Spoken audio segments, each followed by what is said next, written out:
Video tutoriál na vystavovanie faktúr v Google Drive.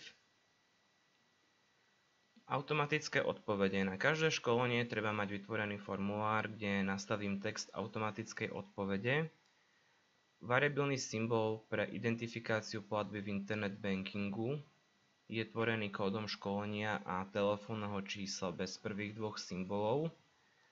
Napríklad školenie lektor bude mať kód 1.0 a zákazníkom vpísané telefónne číslo napríklad v tomto tvare vytvorí variabilný symbol 1.0 905 795 501 a túto informáciu mu automaticky zašle skript po vyplnení formulára, kde zákazník uvidí, že má uhradiť na taký a taký účet s takýmto variabilným symbolom. A následne, keď sa budú spracovávať platby v internet bankingu, hneď uvidíte, že zákazník zaplatil pod takýmto variabilným symbolom, tak hneď budete vedieť, že sa jedná o školenie lektor. Tieto číselné kódy samozrejme si ešte musíme nejakým spôsobom prediskutovať, ako ich nastaviť v zmysle vašich požiadaviek. Číselné rady odporúčam mať pre každý typ školenia zvlášť číselný rad, pretože to zjednoduší fakturáciu. Pokiaľ by bol iba jeden číselný rad, bude tá fakturácia mierne komplikovanejšia.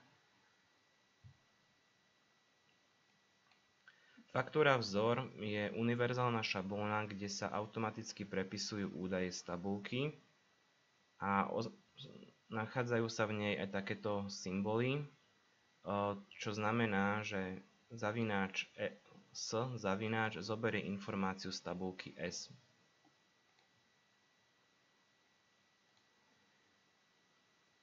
Faktúra vzor je v zložke faktúra, kde sa teda nachádzajú vaše fakturačné údaje v tejto časti dodávateľ, a v časti odberateľ sa nachádzajú tieto symboly, ktoré berú fakturačné údaje, ktoré zadá zákazník do prihlášky, rovnako ako IČO, DIČ a IČ DPH. Tu je váš telefónny kontakt, vaša e-mailová adresa, vaše bankové spojenie. Táto informácia či faktúra je uhradená, neplatiť sa môže prípadne vymazať, pokiaľ vám zákazníci platia vopred a potom im vystavujete faktúru. Potom tu je informácia o zmysle vašej objednávky zo dňa. Informácia z bunky A, vám fakturujeme školenie také a také. Tieto informácie sa sem automaticky prepíšu. Tu je množstvo, počet osôb, ktoré sa prihlásilo na školenie, cena za jednotku a celková cena. Tu je potom číslo faktúry a číslo objednávky a dátumy vystavenia a splatnosti, vaše logo a pečiatka a ďalšie informácie kontaktu.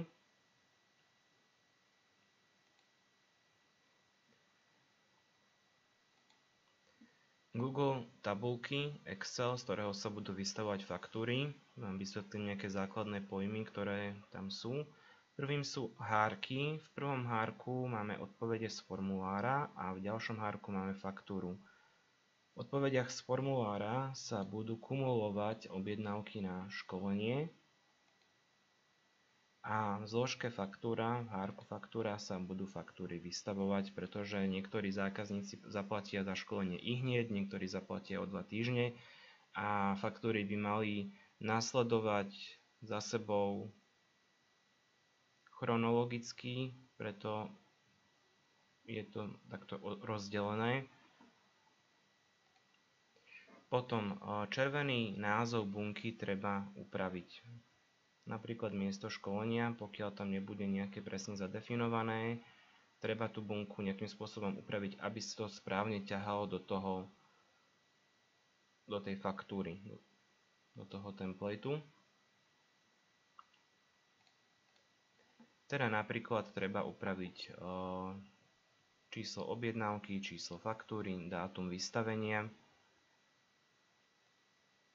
cena za jednotku alebo celková cena, prípadne ešte máme dátum objednávky a názov školenia.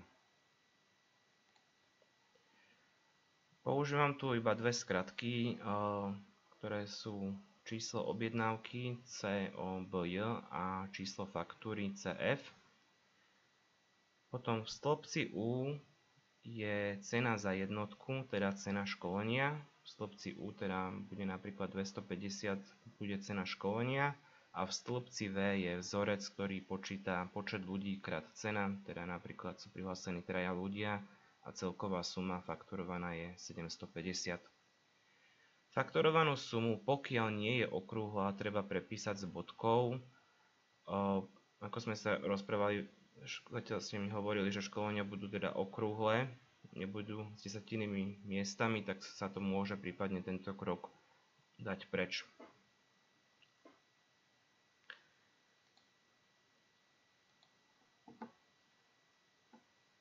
Teraz si prejdeme celý ten proces toho vystavenia tej faktúry od toho, že najprv vyplníme formulár na školenie. Formulár je uložený na Google Drive tu.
Takže vyplnil som formulár a teraz keď sa pozrieme do Gmailu, v odoslanej pošte sa automaticky poslalo na môj mail, lebo na seba som si posielal tú prihlášku, potvrdzujúci e-mail, teda dobrý deň, pani Matej Stanovský, prihlásil ste sa na školenie lektor vtedy a vtedy. Tieto dátumy som len tak nastavil zbežne. Lektor, termín, miesto školenia, cena, ako vidíte je spočítaná, teda 250 eur krát cena krát počet ľudí, je celková suma 500 eur, to je napríklad alternatívna cena, keď je zákazník členom ALKP. Potom tu je informácia, ktorú my osobne máme, že zasielame faktúry elektronicky a pokiaľ chce niekto normálnu faktúru, tak účtujeme 2 € doplatok. Túto informáciu môžem kľudne vymazať. Tu je potom informácia o vašom bankovom spojení, kde je váš bankový účet, IBAN, BIC-kód a variabilný symbol, ako si môžete všimnúť, je ten kód tam 1.0 a toto je časť môjho telefónneho čísla bez dvoch symbolov. Potom IČO vašej firmy, aby zákazník uviedol pre lepšiu identifikáciu v internet bankingu. Potom informácia, faktúru vám vystavíme po úhrade poplatku za školenie, s prianím pekného dňa, asociácia lektorov a kariérnych poradcov, fakturačné údaje. Tento text samozrejme môžem ešte zeditovať podľa vašich požiadaviek. Rovnako tento text prišiel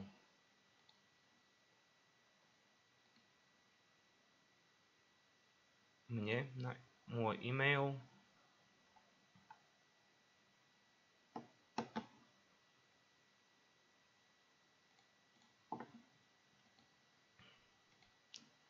A v objednávkach teda je tu moja prihláška zo 6.12.2015 a teraz ideme vystaviť tú faktúru. Ja to robím väčšinou tak, že si faktúru, ktorú idem vystavovať, zvýrazním nejakou farbou, napríklad žltou, a potom ju takto prekopírujem celý riadok do hárku faktúra.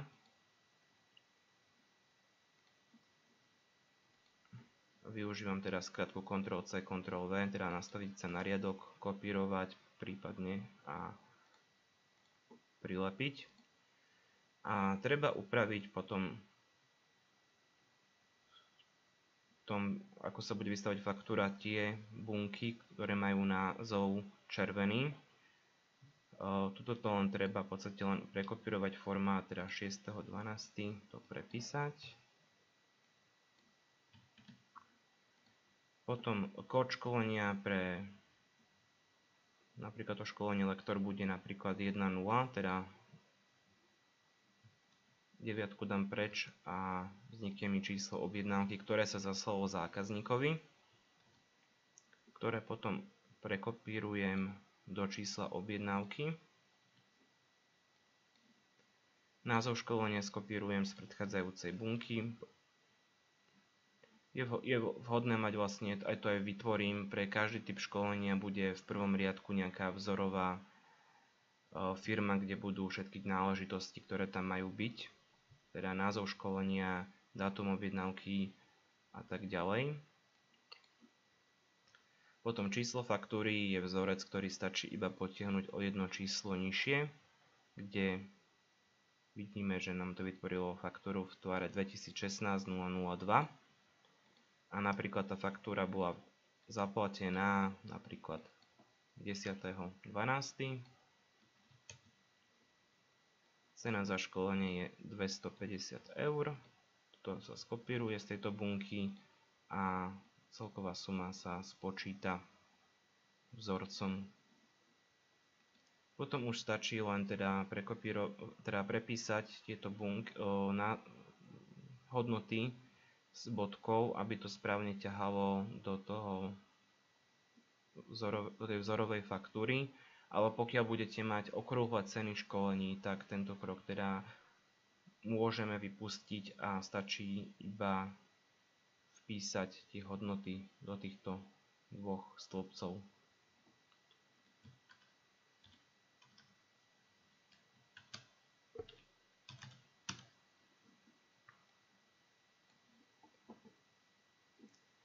Faktúra sa vystavuje následovne.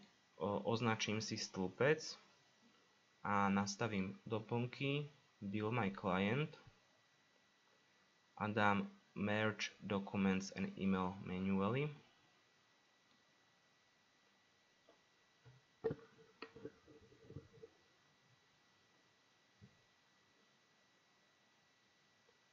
A vyhodí mi to takéto okno, kde treba nastaviť sa na prvú zložku Use Current Sheet, faktúra row 4, teda bude to vystavovať faktúru z hárku faktúra a row z riadku 4. A tu je automaticky prednastavené, že ten dokument, do ktorého sa to bude vpisovať, bude tá ukážková vzorová faktúra,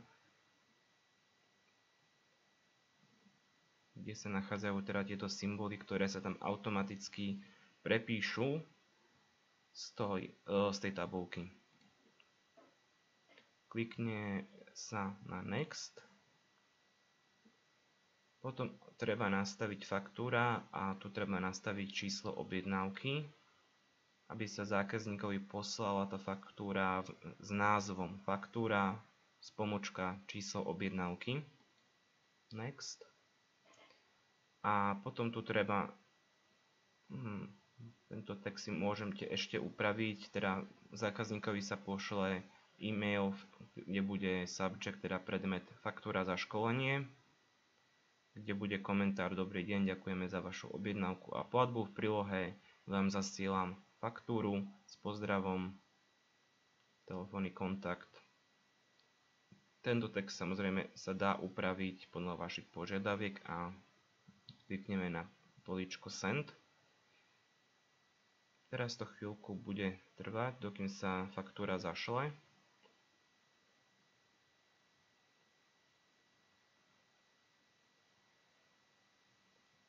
A keď sa faktúra zašle, automaticky to vypíše takéto okno Successful Merge, teda že to poslanie bolo úspešné a jeden dokument bol vygenerovaný. Teraz sa môžeme pozrieť do e-mailu, do odoslanej pošty a vidíme, že tu je tá faktúra, ktorá sa zaslala zákazníkovi, teda faktúra s tým číslom 2016-002. Firma, ktorú som tam nejakú vzorovú vyplnil, je ABC SRO, hlavná 14, teda natiahlo mi to sem moje fakturačné údaje IČO, DIČ, IČ, DPH. Potom dátum vystavenia sme nastavovali 10.12. v tejto tabulke.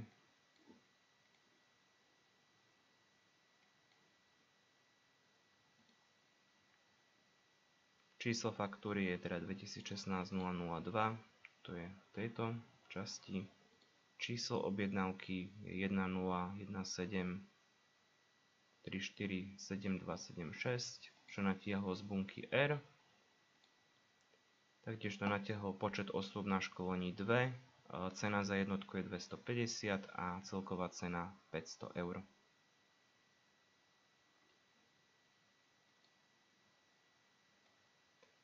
Faktúra sa teda zaslala aj mne na môj e-mail, teda s tým komentárom, ktorý sa tam vyplňa. On je tam automaticky prednastavený predtým, než sa to faktúra zašle.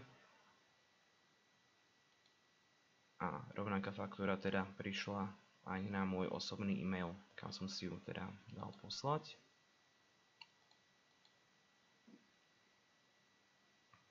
Faktúry sa automaticky ukladajú do zložky faktúra,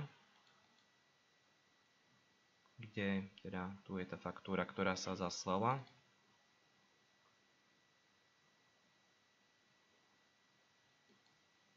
Teda odtiaľto sa môže tá faktúra zobrať a vytlačiť, netreba to tlačiť z toho mailu, dá sa to aj týmto spôsobom vytlačiť.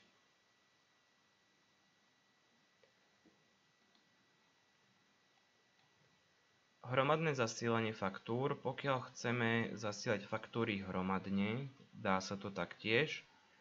Teda napríklad v jeden deň príde viacej platieb na nejaké školenie, tak pre zrýchlenie tej fakturácie je niekedy lepšie to hromadne napríklad poslať 3 alebo 4 ľuďom. Teda na hromadné zasielanie mailov, teda faktúr, treba vysvietiť bunky, z ktorých to má poslať. Nastaví sa doplnky, rovnaký postup ako predtým. Merge document and email manually, potom tu nastavíme use current sheet. Ono si to automaticky aj napíše sem, že to bude ťahať z row, teda riadku 2 až 4. A z hárku faktúra klikneme next a send. Toto bude trošku dlhšie trvať, pretože sa posielajú až 3 faktúry.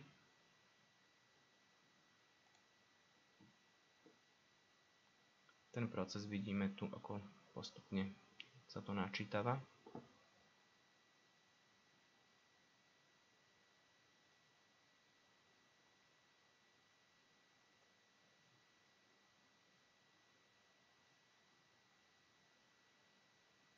A potom zaslanie teda to vyplní, že 3 dokumenty boli poslané a že to prebehlo úspešne.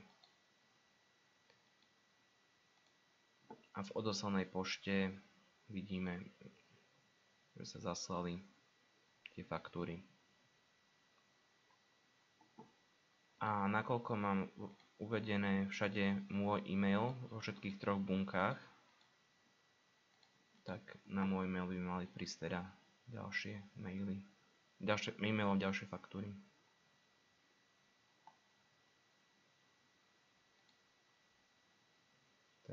prvá, druhá a tretia.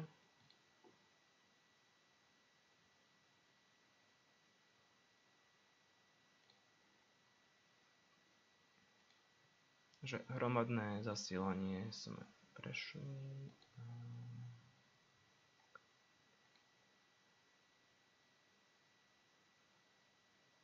Dobre.